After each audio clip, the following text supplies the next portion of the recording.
I have been involved in this way of living for more than 50 years. When I started, I felt profoundly committed, but I didn't know exactly what I was committing to, and I didn't know if it would, if I'd reach the end of it quickly. Even though I was quite young when I met Swami Kriyananda, I was 22 years old. I had already started and ended a number of things that I thought would have lasted longer, like university education and a few things like that. So I really didn't know if this was just going to be another interlude rather than a life definition. But the nature of a path that leads you to infinite consciousness has a way of expanding in front of you. That you just, I grew up in El Paso, Texas. I lived there with my family, of course, until I was 15 years old. My father was from New York City, my mother from Key West, Florida. But one of the many benefits of global war is that people get all scrambled up.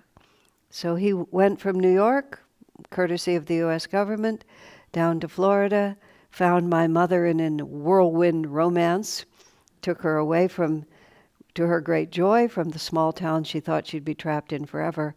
Key West at that time was not the trendy resort it is now. It was just a small town. She was slated to marry the son of the local grocer and spend the rest of her life there. So she broke his heart and went off with my father instead. Anyway, we ended up in El Paso, Texas, because there was an army fort with the unlikely name of Fort Bliss. Can you imagine? What an irony for the soldiers. In any case, and by the time the war was over, my brother was on the scene and they were settled. The end of all of this is completely unrelated, which is that to get from El Paso to anywhere, you had to go through hours of sandy desert. And as children, my parents would throw the three of us in the back seat of the car, and we'd go off on Carlsbad Caverns and White Sands and Ruidos in New Mexico and just places like that. But the road would be just this trackless road out in front of you, and then this water mirage would appear. If those of you some of you are nodding, you know, you just see it. You see water in front of you. And as little children, and my father was he had fun with the kids, he would try to speed up to catch it, you know. And we'd sort of coach him on, and he would try, and he would do his very best, but you could never catch it, of course, because it was a mirage and it would stay in front of you. Many years later, when I began to follow the spiritual path, that image would come back to me, and it still does. Just when I think I finally understood and I've got this figured out and I really know, and I speed up to catch it, it shows itself to be bigger than I ever knew. Yogananda himself was asked if there's any end to the evolution of individual consciousness. And he said, no, we keep on evolving until you achieve endlessness. Which is a beautiful poetic way to put it. Like, once again, I think of that mirage. Just when I think I've reached it, until we become everything, we're not finished. Our topic this morning is giant. And I usually, not usually, but do give the same topic in 8 hours of classes instead of 2. So if you feel dissatisfied when I'm finished, you can go to the YouTube channel and type in the title, and you can listen more than you want to then. You'll go on. I talk more than people can listen, basically. Personal and planetary evolution. There are, over the many years that I've been learning these teachings, there, as I was saying earlier, it just reaches out in countless directions. But I've also found that there are a few fundamental ideas that if we can get clear on those, it provides a foundation that makes everything else work. And a few of them, just to name it off, is the idea that we live more than one lifetime. That we one of the reasons that the incarnation we're in is not that easy to understand, and cause and effect is not always obvious, is because this is the middle of the book, not merely the beginning. If you read a novel that's well written, or if you watch a movie that's well filmed, there'll always be a point at which the story gets to a certain point, and then the screenwriter or the director or the novelist won't finish it. And you'll be there, and then all of a sudden you'll start a different chapter and you'll hear about different characters. Then you'll come back to the one where you were left hanging, and you'll take that one a little farther. And you don't expect the whole story to resolve itself in just a few pages, because that's what makes it an interesting story. I don't think it's what makes life so interesting. It makes life very annoying, actually. But nonetheless, this is the way it works.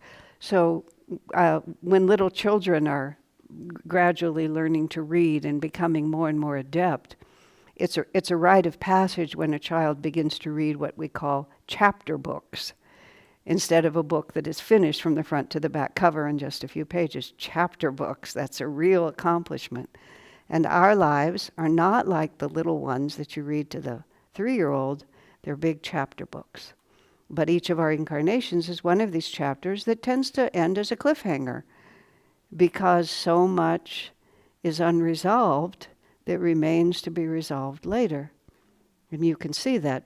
I remember a woman was caught in a very complicated relationship, and she wanted to counsel with me so that I could tell her how to finish the karma. I said, not likely, honey. No matter how much you pay me and no matter how often we talk, I can't do that. We can inch it forward. Maybe we'll be able to progress it. But finish, no, I'm afraid we're not going to get that far. So understanding the idea of reincarnation, which is intimately tied to the idea of karma, and karma is one of those words that has integrated itself so completely into the English language that we now really basically no longer know what it means. Even in the spiritual world, it's very subtle, and it isn't as obvious as we think. We say cause and effect, or people ask me questions like, do you think this is my karma? My answer is it happening to you? Yeah, then it's your karma. That's how you can tell, And then people will say this is a karmic situation, as if there was any one that wasn't, Karma is the energy of our life as it expresses itself. And the laws of energy apply, cause and effect. The fact that it doesn't go away, that it shifts its form, that it's mutable, but that you have to put out its energy against energy. And another way of thinking about karma is, this has to do with both karma and reincarnation, which is, why are we here? Is this just like a merry-go-round, where we just keep doing it again and again and again and again and again and again, and maybe we change horses, but we just go in circles like that? Or are we actually heading somewhere? In other words, are we learning? Are we growing? Are we changing? And is there a goal? And this is where the masters and all the scriptures come in and tell us that we are here to realize what we don't already understand. And realize is a very interesting word, because when you realize something, it was not created or invented in the moment. It's that it was hidden from you, and then you realize it. You see, it's very, very different than I have to become something that I'm not already. I have to become aware of what I was ignorant of. And so this is the paradox of saying we are all children of the divine, we are all manifestations of the infinite, we are all equally loved by God, and the fact that life experience is so different for everybody. And we find ourselves entrapped in experiences that contradict the promise of the masters and the promise of the scriptures. If you knew how much you were loved by God, you would die for joy. Well, feel like dying a lot of times, but for joy is not usually the one that comes, you know? But those who have the right to speak contradict our experience. And so what happens to us is that we have to expand our level of awareness. We have to realize certain truths that were always there, but we were looking somewhere else. You know, I'm sure, especially, you may remember back to your childhood how much fun it was to like surprise someone, to hide behind the door, and then they would come into the room because they didn't realize you were in the room. And then when you made your presence known, you had the delightful experience of scaring the wits out of them, which some children enjoyed more than others, and some adults enjoyed more than others, you know, but nothing changed. The person who frightened you was always in the room. It's that you were not aware of it. And just that little image that things can be true, but we don't know it. And then when we become aware of something that was always there, completely changes our perceptions. This is the basic concept of what karma actually is. Karma is what we don't know about reality, about our own nature, about the nature of the universe. I call it an unlearned lesson. And so we have to have the opportunity to have our awareness expanded. And we learn by experience. We do not learn by being told. And if we ever accidentally appear to learn by being told, it's because our own experience had reached just that edge where a few good words at the right moment would tip us over into knowing. But if our own experience hasn't brought us to that point, people can just talk and talk and talk and talk and talk and talk and talk. And, you know, we hear it, and then immediately it's gone. Or more charmingly, we just fall asleep. It even says in the Bhagavad Gita, at a certain stage of awakening or lack thereof, you may have the karma. You may have gotten to the point where somebody will talk to you about higher teachings, higher meaning expanding your awareness. But as soon as they start, you fall asleep because you're just not able yet to take it in. Then, as it's described, we're able to stay awake, but we don't understand. Then there's a point where we understand why it's being said to us, but we immediately forget. You know, and then there's the point where it begins to stick. Swami calls it, we have the magnetism to attract and hold on to spiritual understanding. That's what karma is. Karma is that process. It pushes us. And it doesn't have anything to do with what I want, meaning the I. The problem also in this whole conversation is we use the pronoun I. And when I say I tends to mean Asha, it tends to mean this face, tends to mean, you know, all the characteristics of this body. I was talking about my sweet mama and my lovely papa, you know, and I only had one of each. And those are my biological people, and there they were. And so when I say I, it brings all of those things, which actually, when you think in the great universe, and especially if you think in terms of reincarnation, is a pretty teeny-weeny definition for that pronoun. So what confuses it is that we are defined by the obvious characteristics of who I am. And part of what happens over the course of many incarnations is that our sense of the I gets bigger and bigger. And it becomes bigger because we become more generous-hearted in our spirit. We include a greater reality even within the limited self.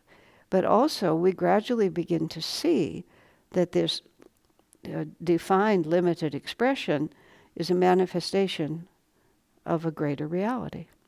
We become aware of what is actually, the Sanskrit word for it is jiva.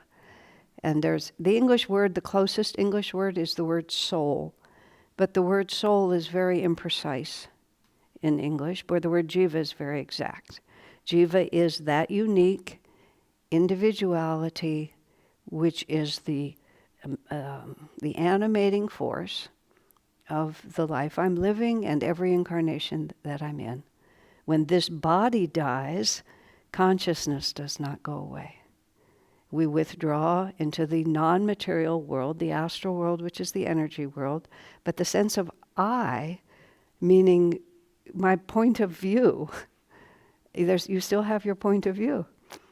And we still have our consciousness. Whatever vibration of awareness we have achieved, that is what leaves the body and goes into the astral world, lives there for a time.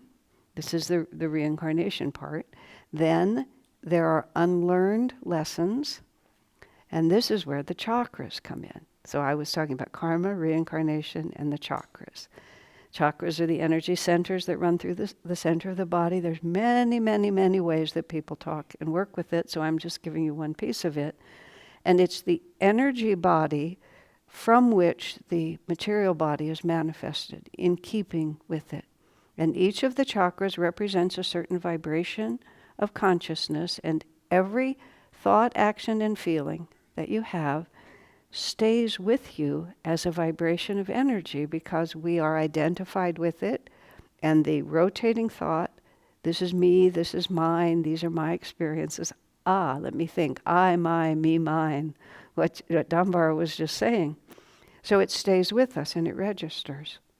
And as we meditate at the spiritual eye, we put more energy here. As we use our personal power, we put more energy here. As we communicate and expand, as we love, each of these different places, according to the vibration of awareness, we build this energy pattern. And when we go into the astral world, the way Swami Kriyananda put it to me in very simple words is, nothing happens when you die. It's like, to us it looks like a lot happens because we take off our body.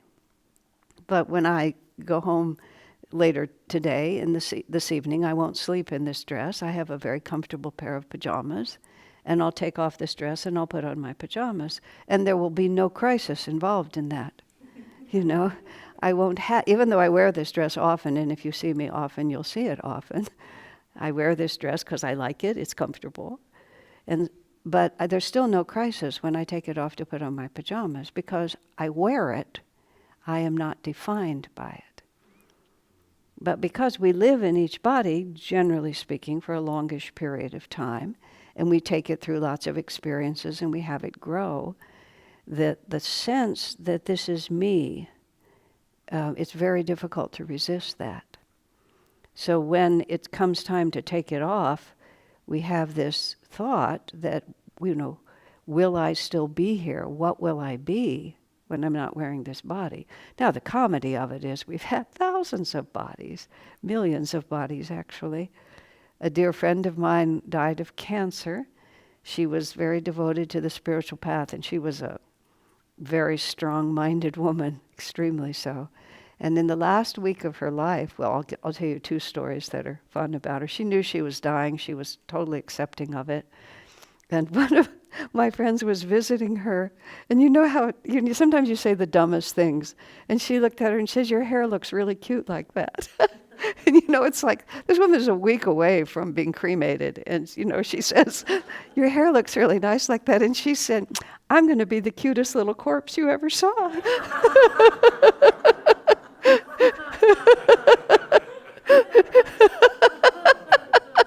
And my poor friend just realized, oh gosh, what a ridiculous thing to say. But she, on the more serious side, this was Bella, just in case you're curious. She was telling her friend that she said, I'm sitting here, she said, I'm seeing thousands of faces passing in front of me.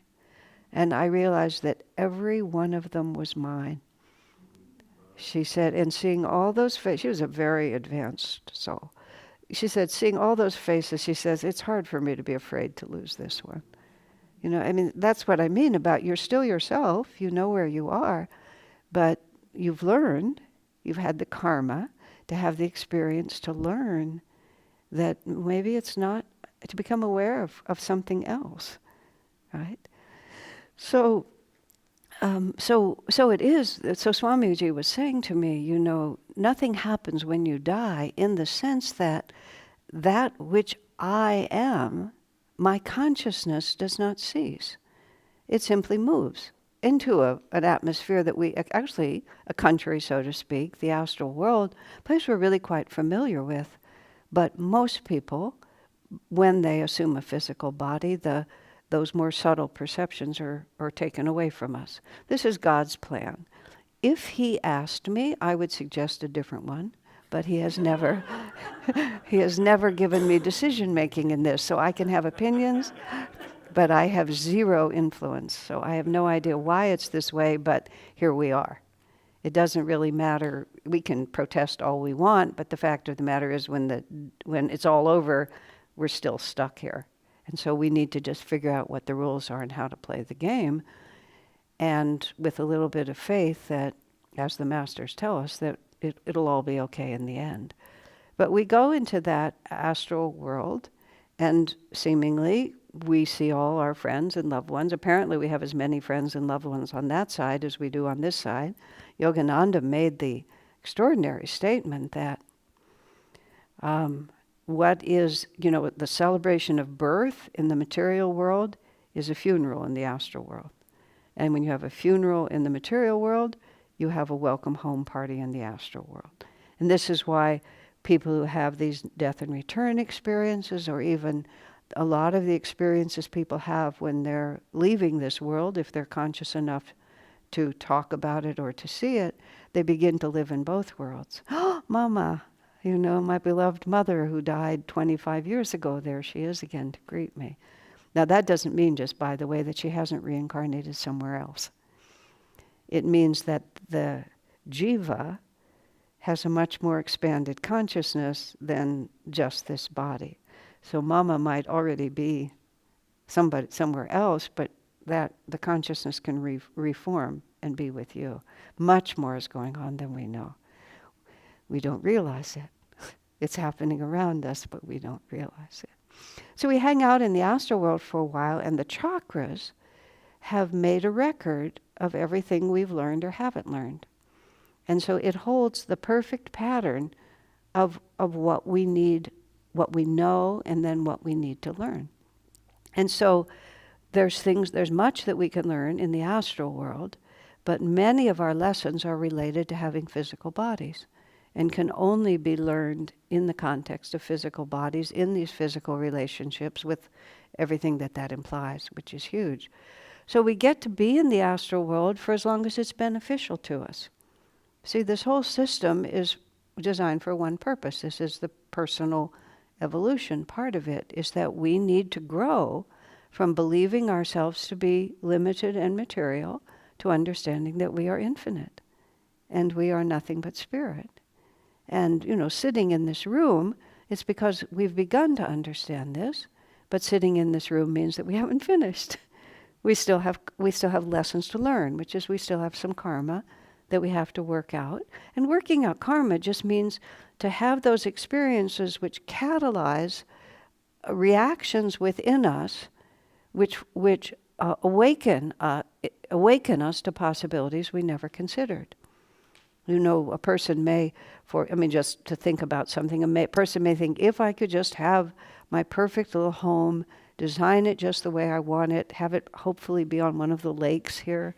We're staying by these lakes, and I get to walk out on that dock, and my housemates who got up earlier than I did saw the beautiful sunrise and all of those wonderful things. It's really lovely. So you would naturally think, oh, if I could just have a little house here. So you might start devoting lifetimes to, getting the right birth, getting the right job, getting the right geography. Like you might accidentally be born in the Sahara, and then you can't really, get your little house on the lake, so that karma just waits in your chakras for the time when you are lucky enough to be born in Michigan, and then all of a sudden you see the lakes.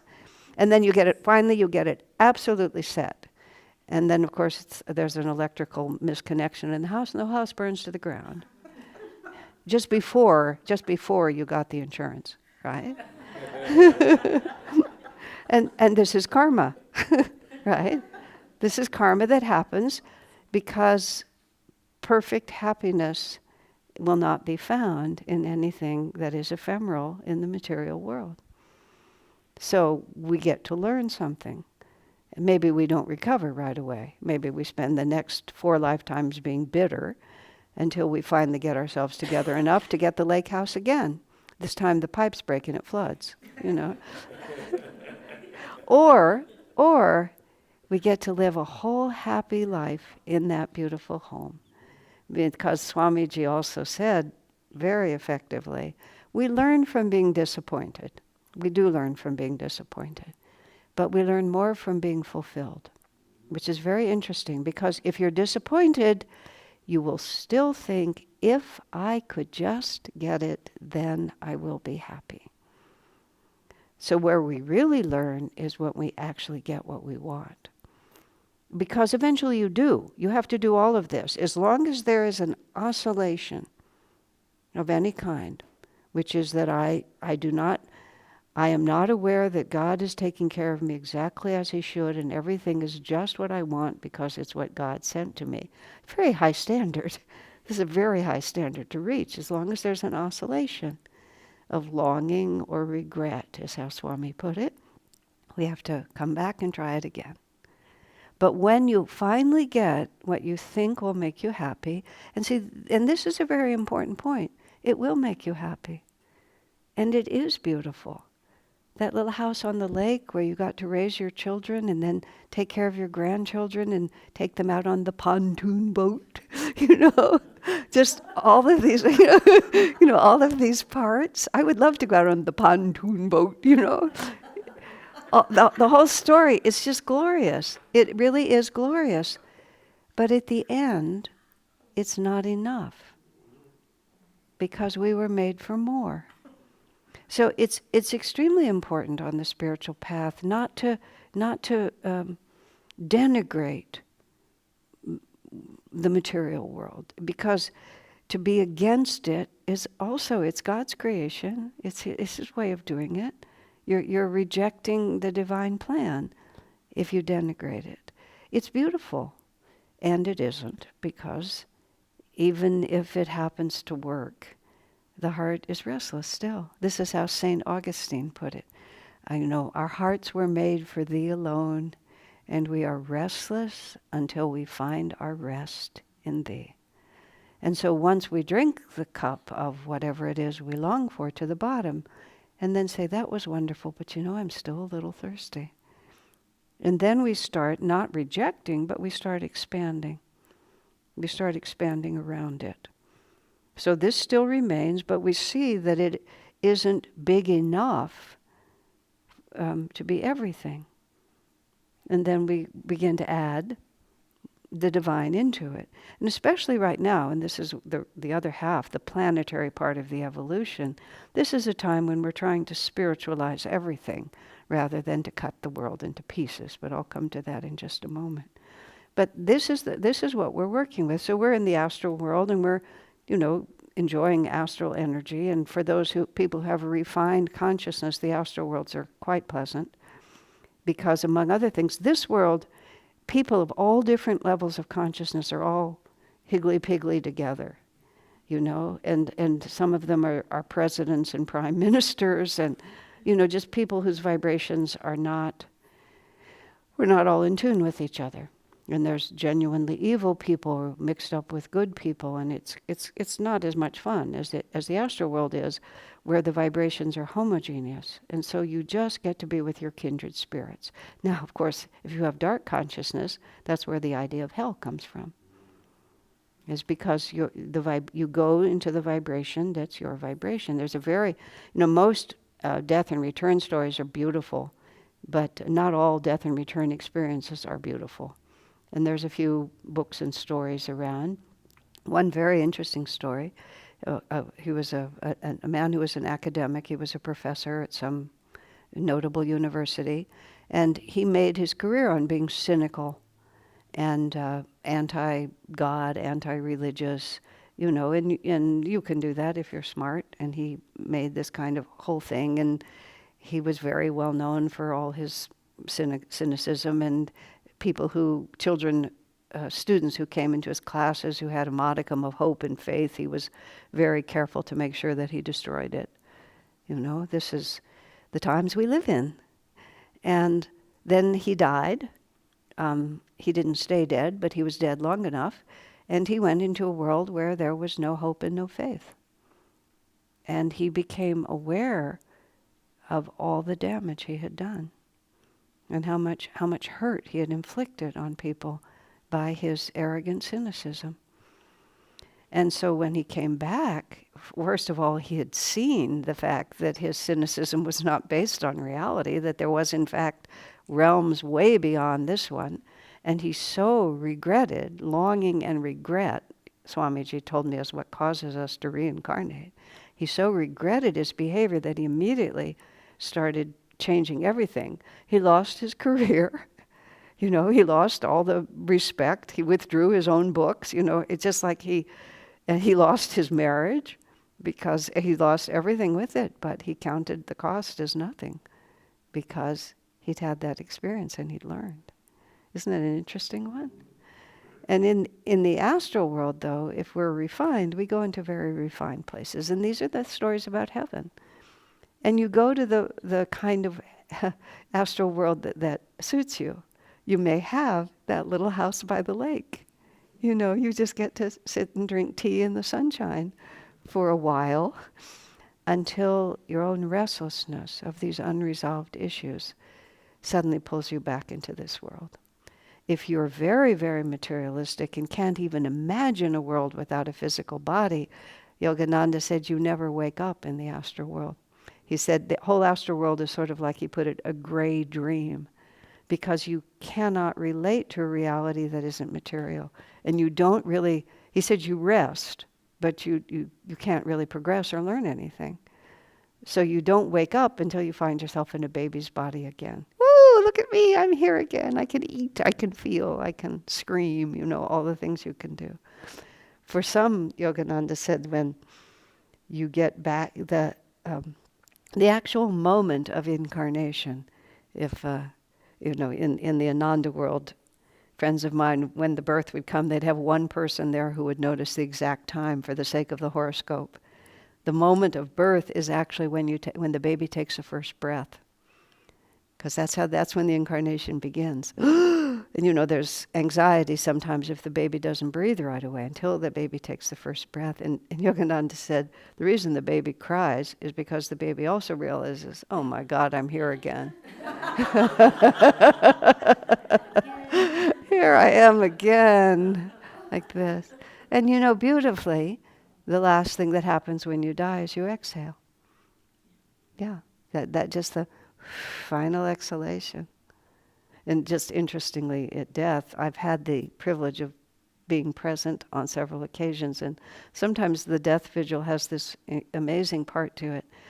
For a while, in the last hour of a person's incarnation, the effort will be to inhale, and you'll hear this strain as they try to inhale, and then sometimes, after the exhalation, there'll be a pause, and then there'll be a gasp to take the breath again.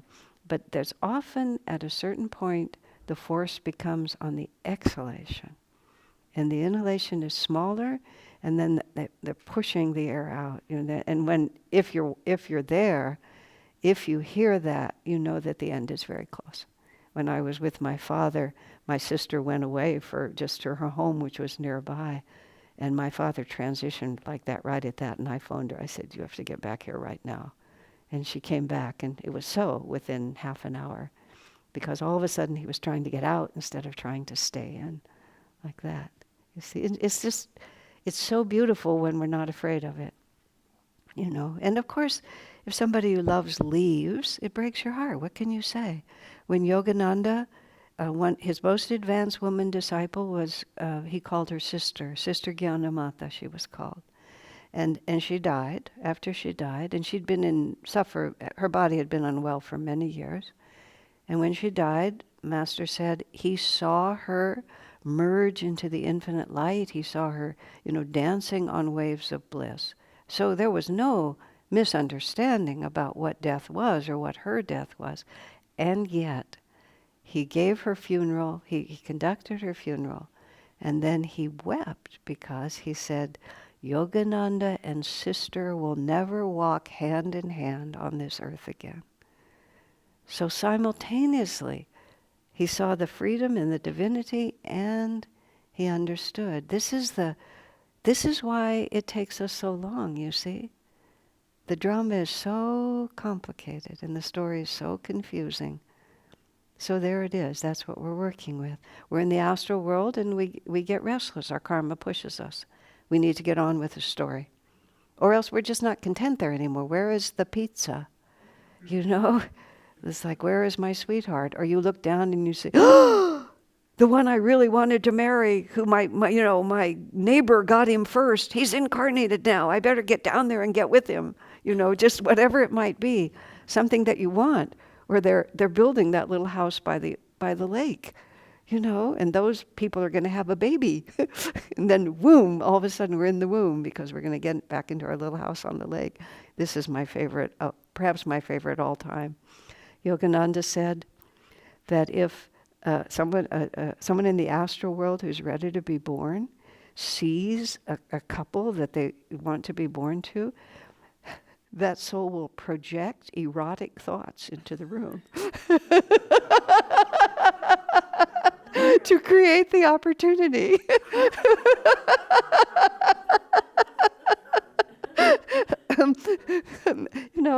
Many people I know end up pregnant not on purpose, right? Because someone else was also pulling the strings, on that happening too. Isn't that interesting? There's so much that we're not aware of that's happening all the time. But the story is, this is the personal evolution part. Yogananda was asked, Swami Kriyananda asked Yogananda, do we always come back to earth? And Master actually laughed. Oh no, he said, if you just kept coming back to the same planet, you would figure it out too fast. Now that's another one of those, excuse me, sir, like that seems really crummy. Can we just change this one? He said there are countless inhabited planets. I mean, think how vast the universe is. Like really, it's the essence of hubris. Is that the right word? Of just arrogant to think that we're the only one. Countless. And we just find the one that matches what it is that we particularly need at this time. And we don't. This was we don't choose every detail. In our community of Ananda Village, there was a gentleman named Brian, wonderful man. Bajrang became his spiritual name. He and his wife had no children of their own, and he kind of became the uncle to everybody's, the fun uncle to every kid. And he worked particularly well he worked well with all the children. And so in the community of yogis where we have the understanding of these teachings, when a child gets to be early teenage years and begins to rebel, oftentimes the kids would say, you're a terrible mother. Why, how dare you treat me like this? I don't want to be your child anymore. And then the mother can say back, it's not my fault, you chose me. And then Bajrang was saying that these children would come to him and say, I never would have chosen them. I don't really want this. Just adolescence. I don't really like them. I don't want to be there. So then he didn't know what to say. So he went to Swami Kriyananda and said, what do I say? What do I say to these kids when they say this to me? And he said, well, the truth of it is you don't necessarily choose every aspect of where you incarnate. And it's like you may have, for example, a very close tie with the mother. And the mother may be the one that you really want to be with. And the father's not bad, but he's not that important to you. You may come into the family because the older sibling is someone that you really want to be close to. And then there might be all kinds of other siblings around, or aunts and uncles. Or maybe you came in for the grandmother. And then it's like those, what do they call that, when the two circles overlap like that? Like there's a piece where you overlap, and then this comes with them. Like the husband belongs to the mother, but you belong to the mother, but not necessarily this way. You see how it works? So he said it's partially true. Now, often when teenagers are making that, they're not being really, really discriminating. they're just reacting. One of my friends, by the time I met her, her son was college age, but when her son was 5, one day he was she disciplined him in some way and he really didn't like it. And he said what children say, "I hate you, you're a terrible mommy." And then he walked off to his room, but that wasn't enough. So he turned around and he came back and he said, "You weren't even my first choice."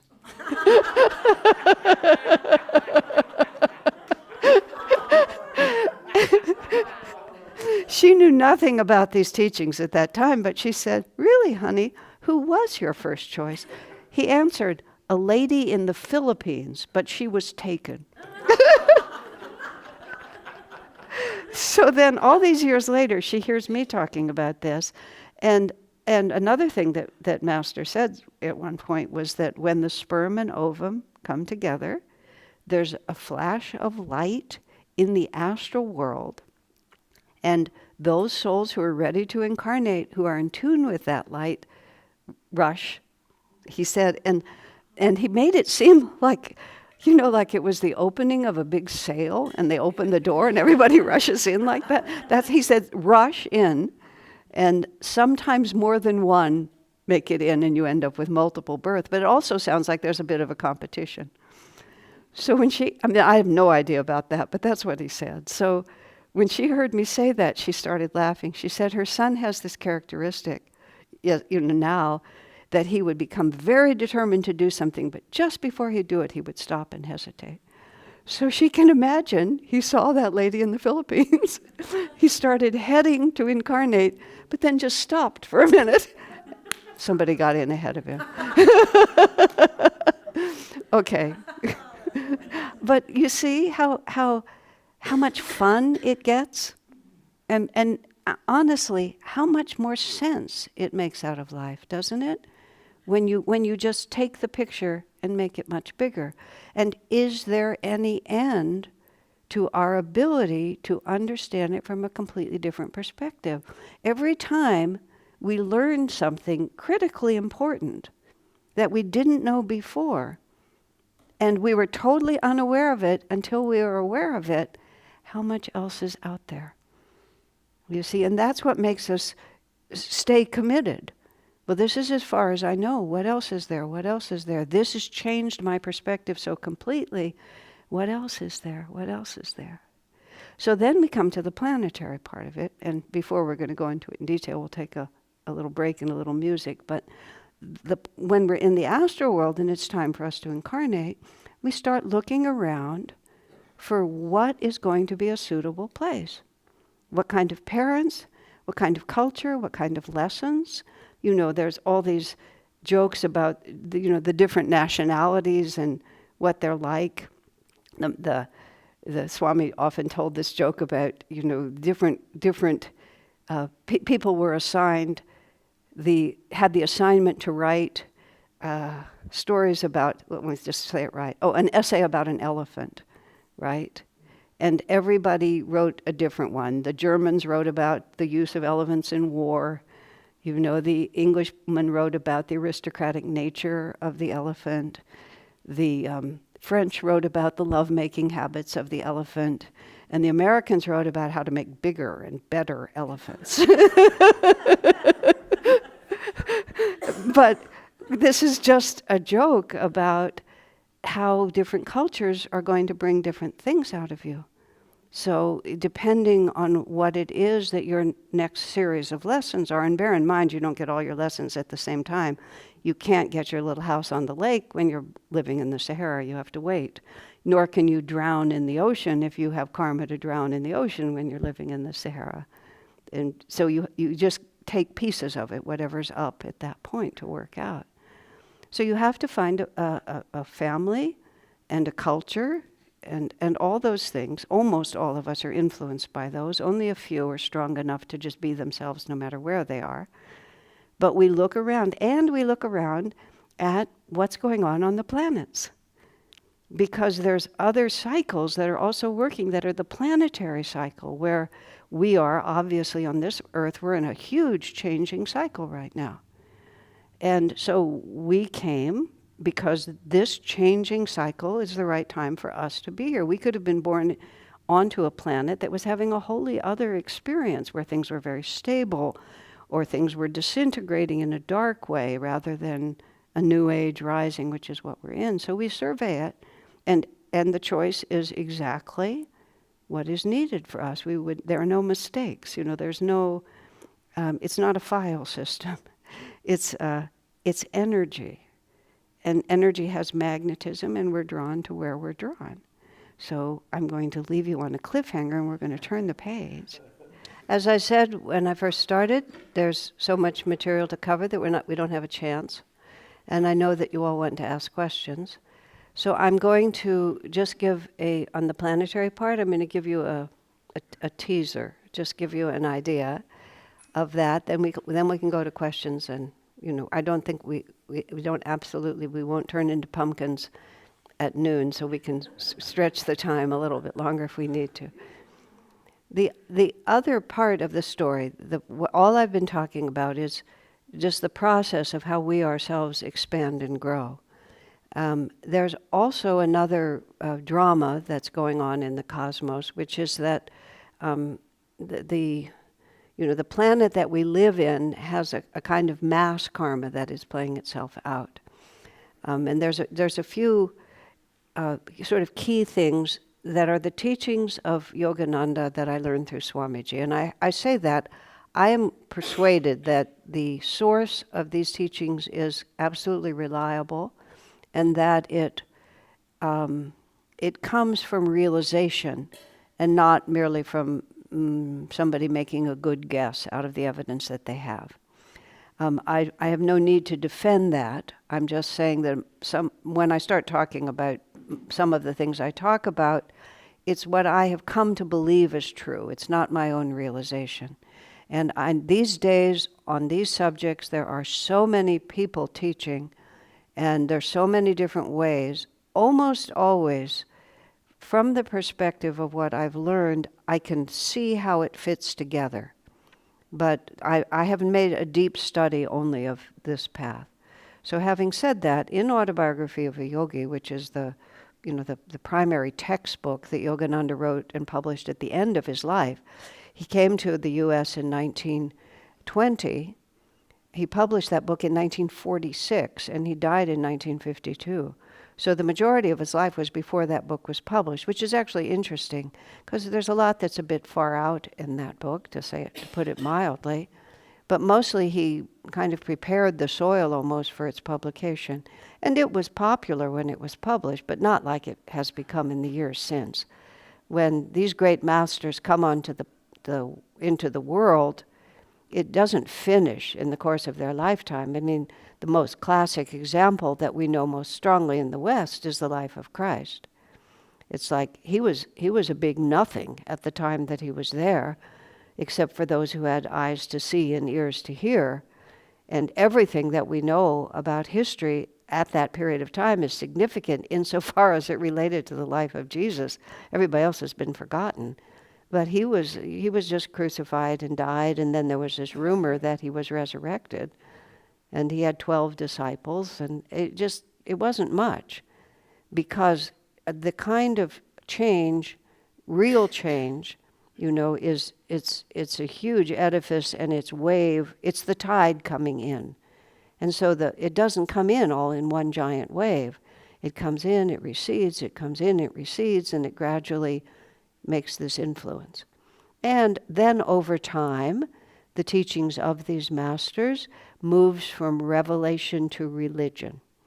Revelation is direct experience. Religion is what people do with what they've learned. And many souls who may be very sincere, yet do not have the revelation, and they just try to make sense out of it with what realization they have, and it gradually becomes religion. And then the farther religion moves away from revelation, it requires the descent of a new avatar. Christianity and Judaism, I would say Judaism, because there was no such thing as Christianity during the life of Jesus. It was just Judaism. It only became Christianity when the priests at that time rejected the assault on their power and money, basically. And so it wasn't really about Jews, it was about corrupt priesthood, which is something that is, omnipresent. So corrupt priesthood had made a religion that served them well. So a new avatar came with a revelation to put it in order. And that didn't succeed, so it became its own thing. But in Christianity, revelation began and ended with Jesus. In Judaism, they're still waiting for the Messiah to come. In the Indian teaching, which is mistakenly called Hinduism, but that was an imposition by the British. The true revelation that has been maintained in India is called Sanatana Dharma, which simply means that which is. Now that phrase has actually been taken to represent one particular sect of Hinduism, but don't pay attention to what's going on in the present. And that's what I'm about to talk about. Sanatana Dharma it has several definitions. The eternal religion, but my favorite is the one I just said, that which is. This is the way it is. And the Gita is the primary scripture, and in the Gita it says, whenever virtue declines and vice becomes on the ascendant, I, in this case, I, the infinite spirit, take human form to restore virtue and to dissipate adharma, non-dharma, like that. So they understand that the message comes again and again, so they don't get upset when somebody comes in and sort of starts a new story. They're not heretics, they're just what's supposed to happen. So Yogananda is in that tradition.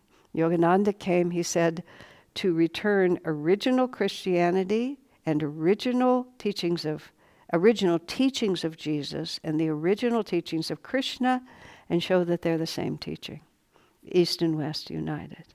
Now the reason he's doing this is because the planet is coming into a higher state of awareness as a global civilization, and now we're able to hear this. And so the basic thing that Yogananda describes in Autobiography of a Yogi, very briefly, there's a whole other book, and it's called the Yugas, Y-U-G-A-S. The Yugas, Yuga, it means these great ages, planetary ages. And that book was published by Ananda, written by David Steinmetz and Joseph Selby, goes into the subject in great detail. When I started a while ago, I said karma, reincarnation, the chakra system, and the fourth one is the Yugas. Because the Yugas tell us what's going on in the world around us. And it's very relevant because what's going on in the world around us is quite disconcerting at this particular point, even terrifying in certain ways, and certainly confusing. So the Yugas help us explain what's going on the planet. Now the important thing to understand is individual karma, what's going on the planet, we came to, at this time because what's going on the planet will activate the karma that we need to face individually. But because we incarnate on many different planets and our title as earthlings is quite temporary, it's not like earth karma is our karma. It's more like you come onto the stage of the opera and there's some beautiful set behind you, and that set tells you where you are in history or in social class. But the real story is when the actors come out on the stage and play out the story. So what's going on the planet is the backdrop. And it molds the plot to a certain extent, but it's the individual drama of our personal karma that matters the most to us. But because the planet affects us, it helps us to understand. The basic concept of the Yugas in terms of planet Earth, which is the one we're working on, okay, this is the premise. And some of these are also, some of this is verified by NASA, by the scientific facts of these things. This is not my strong suit, so if I say something that's really dumb, you can correct me. But as I understand this, that's a global invitation, okay?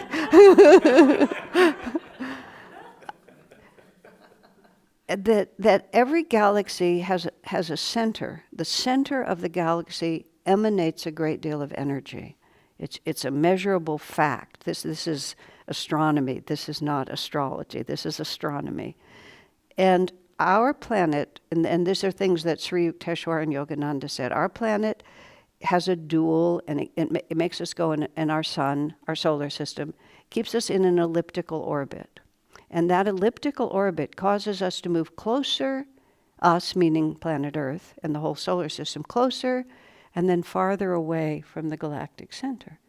The closer our solar system and our planet comes to the galactic center, the more energy comes into the planet, and that has a corresponding effect on what human beings incarnated here perceive and are capable of doing. And then as that orbit continues, we move farther away from the galactic center, and that has a corresponding limiting effect on what human beings on this planet are able to perceive. And that is the general karma of the planet, but personal karma can live outside of that. The planet can be in a very low place, and still avatars will come. But there is a reason why souls incarnate at a certain time, because it suits what they have to learn. So that whole cycle for planet Earth is 24,000 years. And we move toward the center, we reach the apex of being closest to the center of the galaxy, then we begin to come down again. Then we reach the nadir, and then we start moving toward it again. So we are now, the nadir of the cycle was 500 years after Christ, which meant Christ was born during a descending cycle really close to the bottom. Okay, which is why God-realized masters come and they nail him to a cross. And bear in mind that crucifying people wasn't like something special they did for Jesus. It was just like anybody they didn't like. They crucified them, and they crucified them on the public streets. I mean, we are talking barbarism on a really, really impressive level, because it was a very low age. And that was just how things happened. But he was a God-realized master, and his followers were highly elevated, because the complications of karma are very different. It's not just getting into a cozy place and staying there. It's all kinds of things. 500 was the bottom. There are 4 ages. Kali Yuga is dark. The word Kali is dark, and it's the age of matter. It's the age in which we think that matter is the only reality. We don't perceive energy. Again, I'm talking civilization as a whole, does not perceive energy, does not think in terms of consciousness. Matter, and the nature of matter is that forms are fixed. You know, that's the wooden railing, that's the microphone, this is my body, that's the chair, this is your body, and everything is separate and everything stays in its place. Races stay in their place, religions are fixed and they stay in their places, women and men are different and they stay in their places. You know, just the aristocrats are different than the peasants, and the peasants stay in their places and the aristocrats stay in theirs. Everything, because the material world is like that. So that's Kali Yuga, and you have, on both sides, you have each of these ages coming down, and then you have them coming up. Now, as you're coming down, what happens is knowledge is gradually lost. So on this cycle, with 500 at the bottom and 12,000, whatever, 12,500 would be at the top here. So you can sort of look on the descending side. This accounts for things like, how did they build those pyramids? You know, in the Cecil B. DeMille movie that I saw, they had a whole lot of Jews pulling on heavy ropes, dragging those stones up, which doesn't make any sense. But from the point of view when things start rising, we discover all kinds of subtle forms of energy, including, let's just use one, which has been posited for the power of how the planets were built, the pyramids were built, is the power of sound. Right? Now, whoever thought about the power of sound as actually being able to do things? But now, if you have kidney stones, they put you in a bath of water, and they dissolve them with sound waves. Now, if you're pregnant, you go into and you have a sonogram, right? And everybody just takes it for granted. You lie there and they put the jelly on your tummy and then they show you your unborn baby. They're doing that with sound waves? Like, what? What are we doing here? In Kali Yuga, nobody ever thinks of anything like that. You know, think about, I don't know how many of you are wearing those little Apple watches, you know, that have more computing power than what put the rockets on the moon. And when did all of this happen? Kali Yuga goes next. After that is Dwapara. And Dwapara, which is what we're in now, there's transitions. 1700 it began to transition. 1900 Dwapara proper began. Think about everything that's happened since 1900. Our entire world has turned upside down because of the gradual, quote, discovery, not actually invention, you see. It was always there. But all of a sudden, people see what they couldn't see before. Swami's father was an oil geologist, and he was stationed in Romania. That's Swami Kriyananda was born in Romania because his father was working for Standard Oil in Romania as an oil geologist.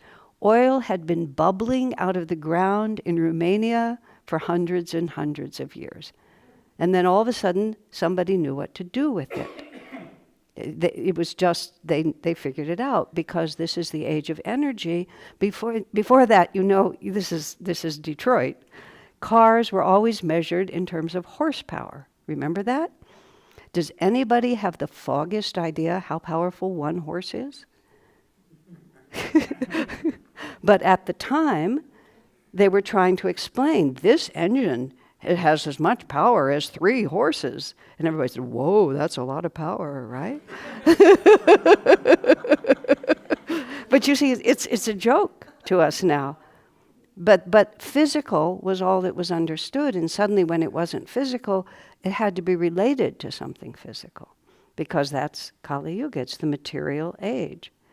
So the age, when you hit the nadir, Kali descending, and then Kali beginning to rise again. And around 500 AD, the barbarians, so to speak, swept through and burned everything, and burned the libraries, and just everything was wiped out, and we had to start over again. So then we come to Dwapara, which is where we are now, the age of energy. We're 2 centuries into it. Each of the ages, the higher ages are longer, and the transition periods are slightly longer all the way through. So Kali Yuga is 1200 years. Dwapara is 24, right? Then it goes 36, and then it goes 48. Does that make the right numbers? It should, something like that. And so Dwapara is where we are now, but we've just started, 2400 years we have to go. Then we go into Treta, which simply means the third. Treta Yuga is the age of the power of thought. And then Satya Yuga, the power of consciousness. When I said once to Swamiji, because I was very, very tired of early Dwapara, which I am very tired of early Dwapara, I said, sir, the next time you incarnate, can we wait for a higher age? Do we have to come back like this? His first response was, it's still the material world. Even in the highest age, it's still the material world. It's not like it ever becomes pure spirit. He said, but in the higher ages, people like us are in charge. So I said, the whole world is sort of like Ananda. He said, yes. I said, well, that would be more pleasant, sir. Yes, that would be more pleasant. One of my friends said to me, this was the time that there was a movie called The Texas Chainsaw Massacre, right? Is that true? My friend said to me, imagine there being a planet in which they make a movie called The Texas Chainsaw Massacre, and we're living on it. You know, like, how did we get here and why? Well, the why is really obvious, because it's a higher age. And you know, you come to these places for one of 2 reasons. You come to preserve what is being forgotten, because you have the karma to be able to understand it, and it needs to be preserved. Civilization was saved by the Irish, they say. My Irish friends tell me. But civilization was preserved in the monasteries. And so then when it was time, and in the east side, the knowledge was taken up to the Himalayas and hidden up in the Himalayas. Because the age was low, but that didn't mean everybody was low. It was preserved. And those who had the karma found it. And then if you read Autobiography of a Yogi, Lahiri Mahashaya meets Babaji. He receives Kriya initiation. And then Babaji, and Lahiri assumes, now that I found my guru in the Himalayas, I'm just going to stay here. I'm going to forget my job, my family, all that. Babaji says, no, you have to take it back to Varanasi. You have to deliver it because it's Dwapara Yuga rising. It's time for this knowledge literally to come out of the mountains and into the marketplace. And those who have that kind of a job are here. And because an avatar's work takes time, so Yogananda came, but it is a long process. So Kriyananda came with him. Many of us came with Kriyananda. You all are here now or then because we're the first wave. And we're trying to do this. Now, these transitions between yugas are rarely smooth because you have committed energy in one way and you have this cosmic force pushing in another way. And the barbarians swept through at the nadir of Kali Yuga. This is described in the Yugas book more accurately than I can say it, but it's a historical fact. Let me go back just a step. One of the facts about the incarnation of Jesus, which is actually becoming mainstream now, it's not even esoteric, is that Jesus was part of the Essene community. And the Essenes were the true remnant, were the true Jews. Because Judaism is a true religion. Moses was an avatar. And they had preserved the truth of Judaism, which is Sanatana Dharma. Master said self-realization is the unifying principle in all true religions. Reincarnation used to be part of Judaism. It's just like they had Sanatana Dharma. They knew the avatar was coming. They were prepared. Everybody who was significant in the life of Jesus was an Essene.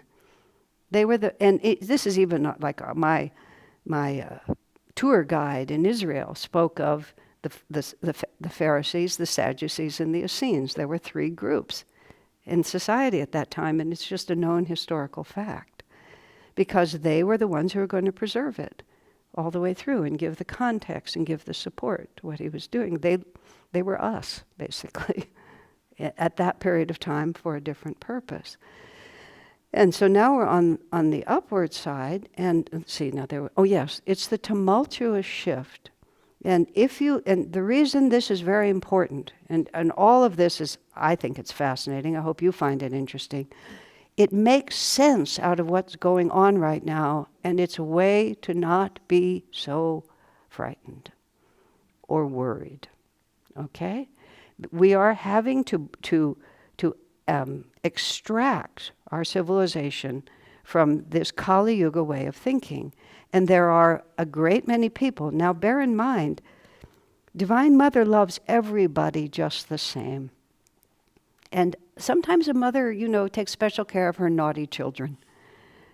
And the shifting of yugas is a great time for naughty children because they get to find out what it's like to destroy stuff. A lot of stuff has to be destroyed, especially from moving from Kali into Dwapara, has to be destroyed. And a lot of people get to act out in really big ways because there's so much new energy coming into the planet. Everybody is feeling it.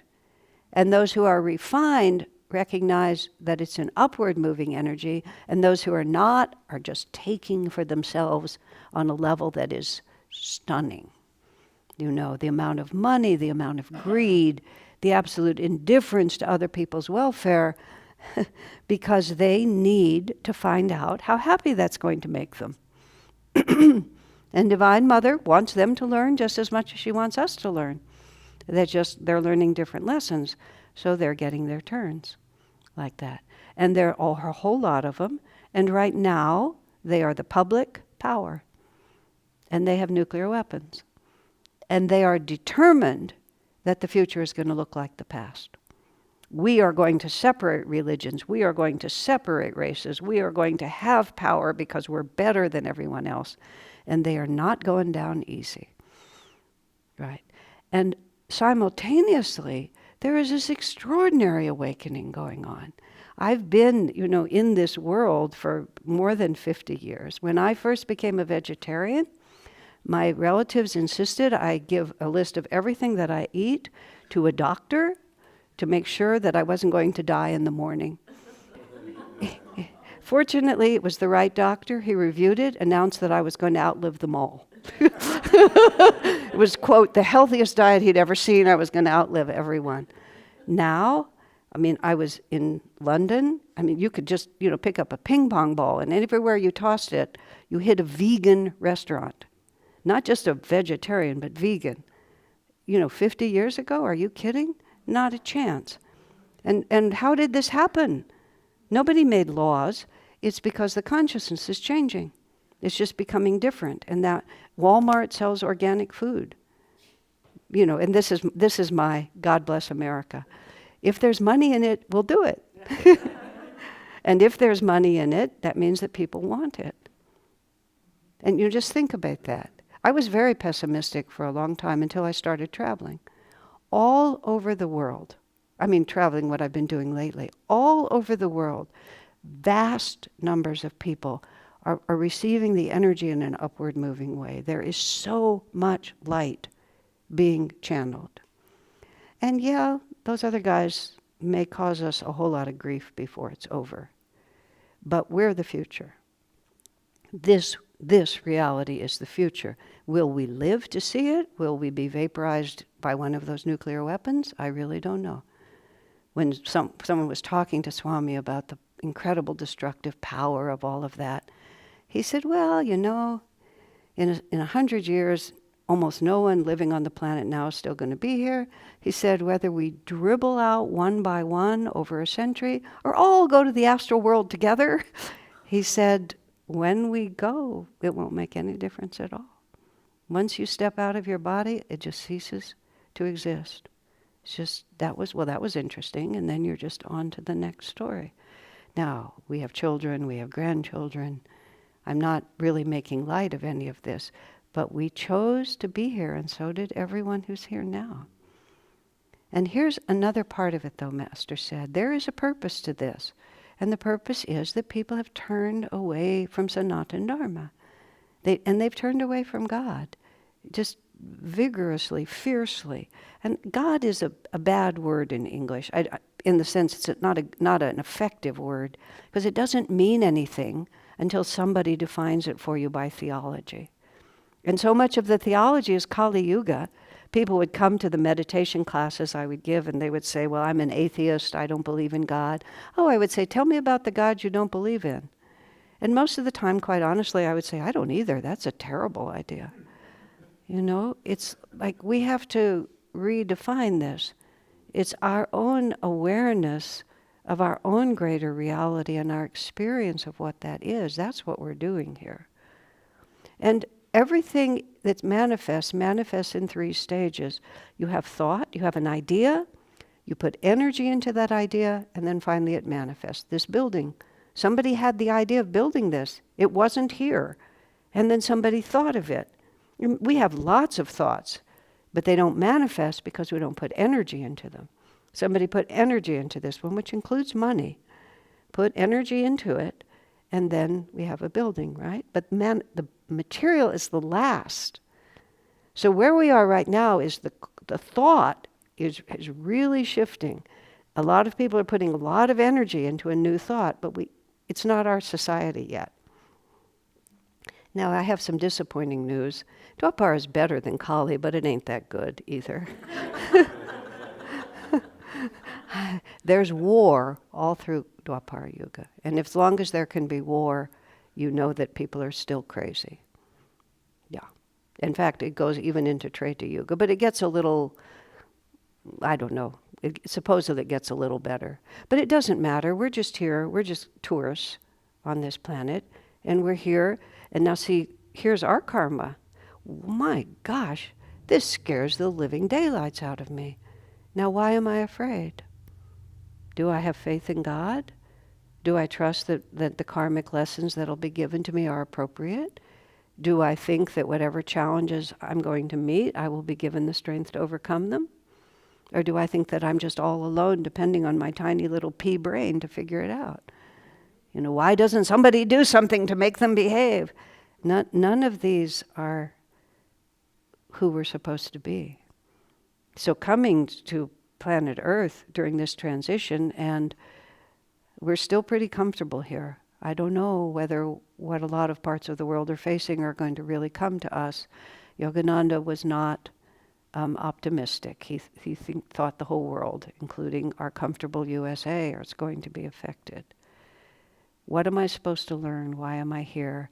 And above all, how can I be of service to others? How can I, my friend Haridas, who's now one of the leaders in Bangalore for Ananda, he always had a way of putting things in such a sweet manner. He said, realizing God is such hard work. He said, if it didn't benefit others, it wouldn't be worth it to me to do it. Which is really just a sweet way to look about it. It's not merely how can I help myself, but how can I be of service? And this is a great time to be born because it's insecure and it's likely to become more insecure. And we don't have to be afraid because we're here on purpose. This is personal and planetary. The belief that this planet's ever going to become perfect and that the planet is evolving or humanity is evolving is, as I understand it, not a true teaching. That this planet is shifting into a higher age and therefore the vibrations here will change. But there'll be just as many deluded people, and when they don't fit, the first thing you hear when you hear the Yugas is, I'm just going to grip onto planet Earth and I'm just going to stay here until the age gets higher, right? But you'll die, and instead of incarnating on a high planet, you'll incarnate on one that matches you. That's where this is just a backdrop. But for now, what I was starting to say about this is to bring us back to God, back to an understanding of higher reality, so we don't get confused by that word, is, just a second, the thought went out of my head. I know what it is.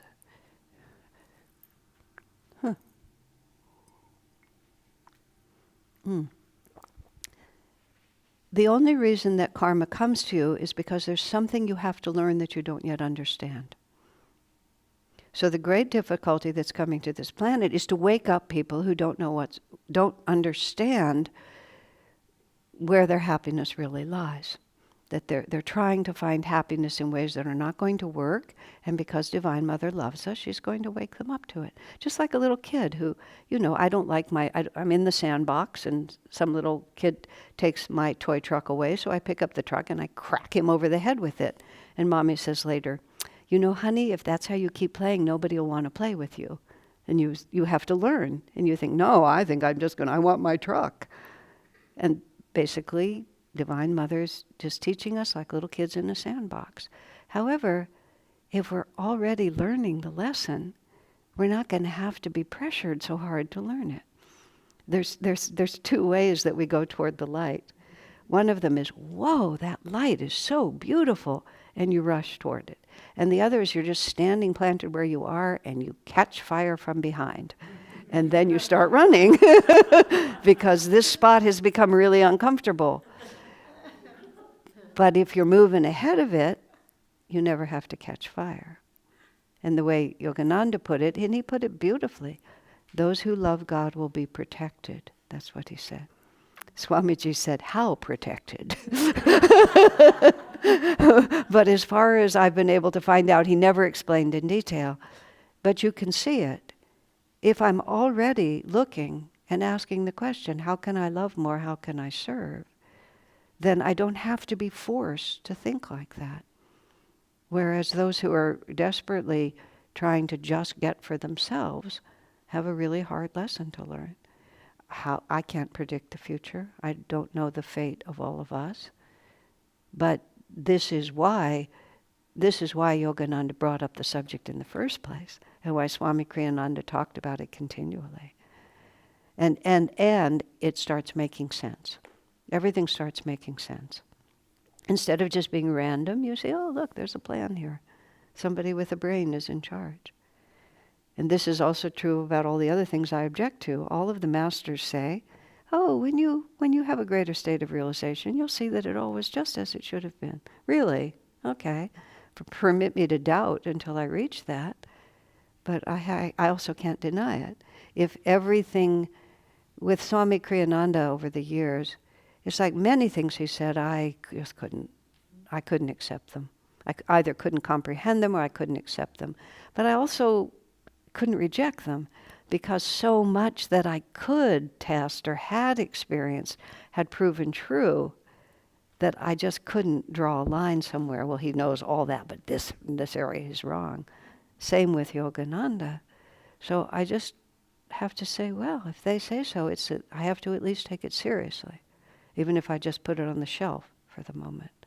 So all of this about the Yugas, about how we deal with it, about those who love God will be protected, now while it's easier, just think about it. The stronger we are in ourselves, the deeper our faith, then when things get rockier, we have a place to go. We have a place that is not dependent on this. I learned from my little bit of experience of being present when people were dying. And because of my understanding about life and death doesn't frighten me. It's always interested me more than frightened me, my own or other people. And there was just one person in the room who's not frightened. Can change the whole room.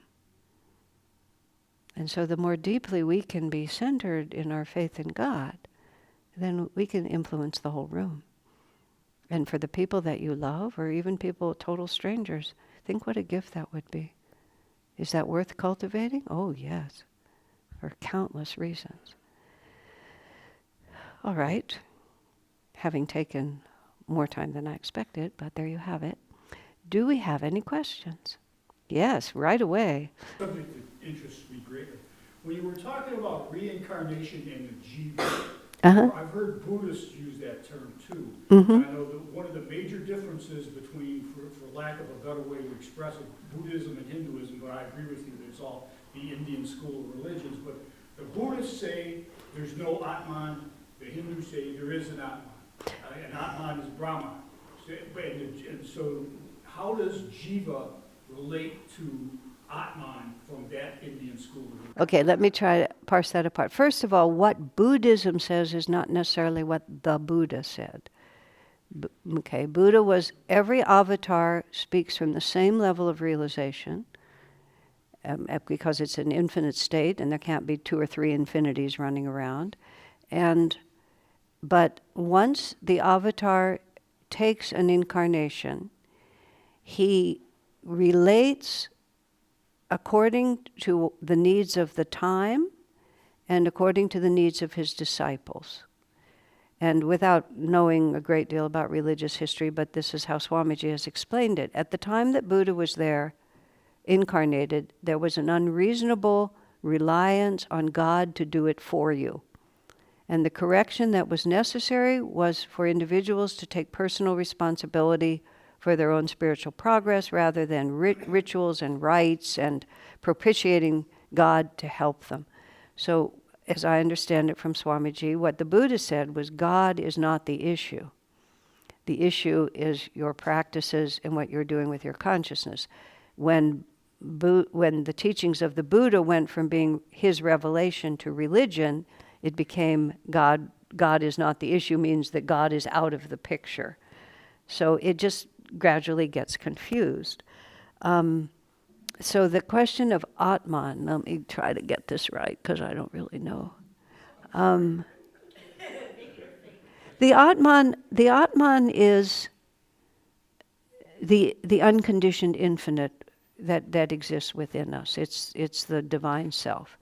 The jiva, as I understand it, is that spark of individuality, that makes you always you. That's why my friend could see all those thousands of faces and know that each one of them was hers, because it was that unique trajectory of individuality. The Atman, as I understand it, is when that individuality is just merged into the infinite and it doesn't, the consciousness of it is gone. Okay? That would be how I'd understand. I use a lot of these words. I've never been very much good at abstract philosophy. Like, I can't organize it all out here. For me, it starts where my 2 feet are, and I use those things which tell me what to do when I get up in the morning. And the idea of how do it know from incarnation to incarnation that it's still me? What is the consistent, just like when I change into my pajamas, there's a consistency to it. When I change from one body to another, what is the consistency?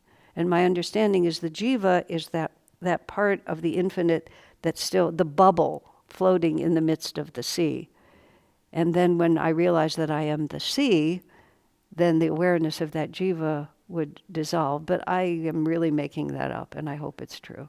But it gives you, I hope it gives you a picture as far as I understand it. I hope I'm not getting too far off the subject here, but Is there a subject? Okay. I've heard that we can have other selves living at the same time, numerous other selves. Right. I was talking to Rosie about that. There are many people who talk about there being, your jiva running lots of different lives. I've never heard Yogananda talk about it, and I never heard Swami Kriyananda talk about it. So that leaves me without being able to say yes. I know that highly advanced souls can incarnate in more than one body at the same time. And that is the closest I've ever heard to the idea that there's parallel realities being lived. Now, I do know that it's true, though. Okay, we have in the dimensions of our own consciousness, superconscious, conscious, subconscious, and we're in all of them at the same time. But we mostly, once we're in a human body, live at the conscious level, which is where we have a shared reality with others who are inhabiting this plane. It's still, to a degree, subjective, but if all of you meet, tomorrow and describe this experience, you will fundamentally describe the same experience. You will be able to tell that we were all in the same room. But you might remember this, you might remember that, you might be sure I said it this way, that one may have never heard those words, but there's still a certain shared reality. Subconscious reality is totally self-created, which is like when you sleep and you dream. You can be right next to someone in your dream. That person can be participating with you, but in fact, there's no shared reality. When you go into mental illness, you're going into a completely subjective world where either you're hearing voices or you believe, you project attitudes and all sorts of things. Superconscious is where we are a pyramid, an inverted pyramid. And this, where we live, is the most contracted possible part. And simultaneously, all of this, we're still the Atman. We still have the infinite. And that superconscious dimension is mostly hidden from us. But when we go into deep meditation or have psychic capacities or expand our awareness, we can also live more in that superconscious. Superconscious is where everything becomes unified. And we touch into superconsciousness when we have great love. It's the superconscious that gives us intuition, because all of a sudden we understand things that are not conscious or subconscious. We just know certain truths. It's what will cause a person to sacrifice their life for the sake of another without even thinking about it. It's what gives parents the capacity to take care of their children. It's because their sense of self has expanded into it. And much can happen on that superconscious realm that the conscious mind is not aware of. So that can lead to the idea that we're having parallel realities, but they're not, as I understand it, parallel like right next to me, like all these equal levels, except in that unusual case of being in more than one body at the same time. But we can be living on many dimensions without being aware of it all. Sometimes you can have superconscious dreams, sometimes you have superconscious insights, sometimes you can actually be aware of those superconscious realms. sometimes it happens when we're sleeping and we only barely know it, because when I asked Swamiji once, there was this woman in the community, and I really thought I had some good advice for her, but I could never find the time to tell her, just never found the opening is what I mean. And then one day she writes to me that she had dreamt of me the night before, and I had told her exactly what I wanted to tell her, and she was very grateful. As it happened, Swami Kriyananda was visiting. I said, what? Because I didn't know that it was going on. His answer was very interesting. He said, the brain has to sleep, but superconsciousness never sleeps. I mean, it's a physical thing to sleep, but we are much more than physical. And so he said, your desire to help her is not affected by the fact that your brain is asleep. And so on the levels that I was not aware of, it sounds like very woo-woo, but it isn't. It's common sense. If she was more receptive when both our brains were asleep, why would I not take the opportunity? The part of me that I'm not aware of from here, but that is always functioning. That's why nothing happens when you die. You just go over. When my friend Paula was dying, she was talking to Swamiji on the phone, and she said, I hope they have a job for me in the astral world. I like to stay busy. He said, I'm sure they're ready for you, Paul, and I'll put you right to work. And after she died, I said to Swami, I have the feeling that she's just walking around with me, helping me. His response, of course. Like, what else would she be doing? So we can be doing that in this body, but for the majority of people, we're not aware of it, except maybe vaguely, or less so. Swamiji actually even described once, as spiritual development is when the limited egoic self becomes aware of what the superconscious self is doing. Like the two begin to integrate more than they are, which is an interesting definition. Does that help it? After that, I can't answer about the parallel universes because I don't know. It doesn't resonate with me, but I know it resonates with a lot of people, and they have experiences that support. One more thought about this, which is somewhat relevant. One of the attorneys that we were working with at one point asked me whether reincarnation, whether we could reincarnate backwards and forwards in time. And Swami, which is somewhat related, but not quite. Swami's answer was, we are reincarnating into the realm of time, so in the realm of time, it has to be consistent. It goes forward. You can't just be in the 1700s and then be in 2024 and then go back to the 1800s. That it in the realm of time moves forward in a consistent way. I'm just telling you what he said. Yeah. Anything else? You too, Ananda. Uh-huh. How would you talk about Maya? Yes. What would be your definition? Maya is the Sanskrit word, and it's considered to be, Maya is a goddess who casts a spell over us and causes us not to be able to see other levels of reality except the one that's revealed through our senses. Maya is also called the measurer, which instead of seeing all the unity, sees all the differences, is always dividing everything up into pieces instead of realizing that it's all a divine manifestation and a flow. Well, Maya, it is delusion, but delusion is that there is a greater reality going on and we don't see that greater reality. So Maya is the delusion that this is all there is. Okay? Okay? And that's just, there's not a question after that. That was it. Okay, no, that's fair enough.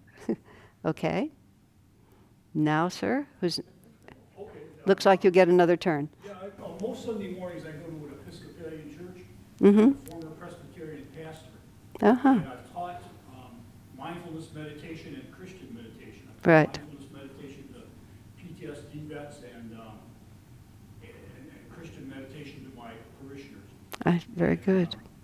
I'm about a 40-year Kriyaban and about a 50-year meditator. I was doing transcendental meditation back there in the 70s. And I'm going to run a class this fall at this Episcopalian church in meditation. I do some Qigong stuff. And that sort of thing, for stress. And I was thinking about teaching Kriya to Christians, that where they could put their faith in Jesus, the Holy Spirit. I'm not going to get born again, box church. Everybody's going to burn in hell. People, sort of Christians. I'm going to get more open-minded Episcopalians, Presbyterians, Methodists, that sort of thing. And if you start talking about Indian yogis, they're going to run the other way. But if you say, well, put your faith in Jesus and the Holy Spirit, God the Father, God the Mother, if you like, and let's do this and just teach the technique. What do you think? Am I out of bounds on that? Or? Well, if you're talking about the Kriya that Lahiri Mahashaya got from Babaji and that has been presented through Self-Realization Fellowship, through Ananda, through others, it is, if you're, and when you say I've been doing Kriya, now the word Kriya is in many places, so I'm not quite sure what you're talking about. If you have learned the specific Kriya of Lahiri Mahashaya, that's how you describe it. Okay, from Self-Realization Fellowship, part of the initiation says, I will not reveal this technique without permission from those who are authorized to give permission, okay? Because it's an advanced technique, and you need a great deal of background and other kinds of experience and a certain adeptness with going into the inner worlds before it will work for you. So if you just teach it willy-nilly without giving people the necessary support for it, they will not get the benefit from it, and it will also tell them, oh, this doesn't work. So it's not merely that it won't help them in the moment, it will also set them up not to be receptive to it later because they already tried it and they know it doesn't work.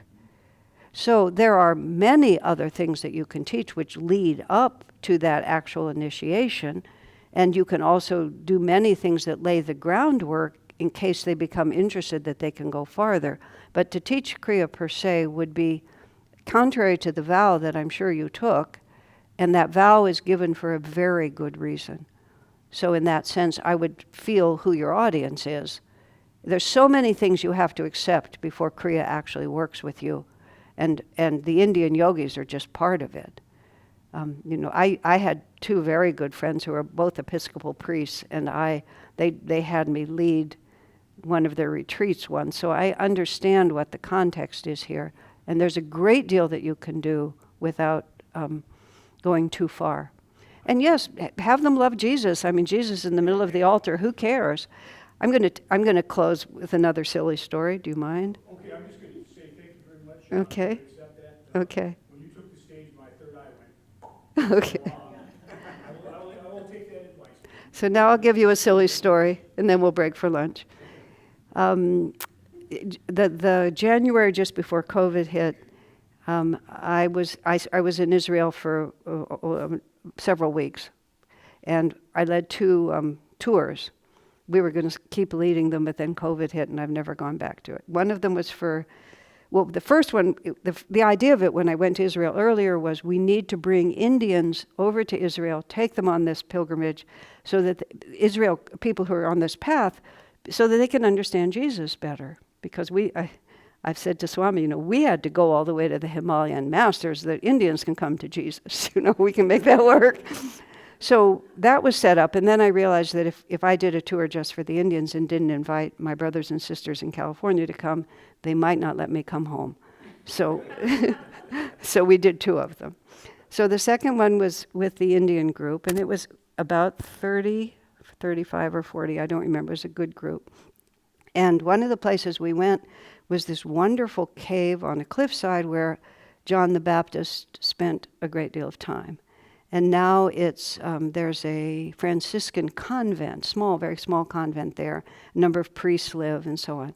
The cave was about the same size. You were there. The cave was about the same size as all of us. So I ended up literally sitting on the doorsill of the door to the cave, and next to me was this Indian man named Shurjo, who has been living in Mumbai. And the harmonium went from the front where you were, came all the way back to him. And then he started playing a very energetic chant, and I think it was in Hindi. It was one of Master's chants, so all of a sudden, rollicking through this whole place is Hindi words with a lot of rhythm, and he had a big voice, and it's just booming through. So he's just finished, and I become aware, I'm sitting on the door jamb, that there's a priest of a rather massive physical size standing right next to me. And as soon as the chanting stops, he says, "This is a Christian place." And I'm a very argumentative type with lots of words. But what came to me was I looked at him like this and I said, "We're here for Jesus." Which was the total truth. We were there for Jesus. I mean, I love being in Israel. These are fantastic experiences, and we were there for Jesus. And then I said, we're finished meditating. We're finished chanting. We're about to meditate. "I hope it's a Christian meditation," he said. Like, once again, I say, "We're here for Jesus," just like that. And so by the grace of God, he just left.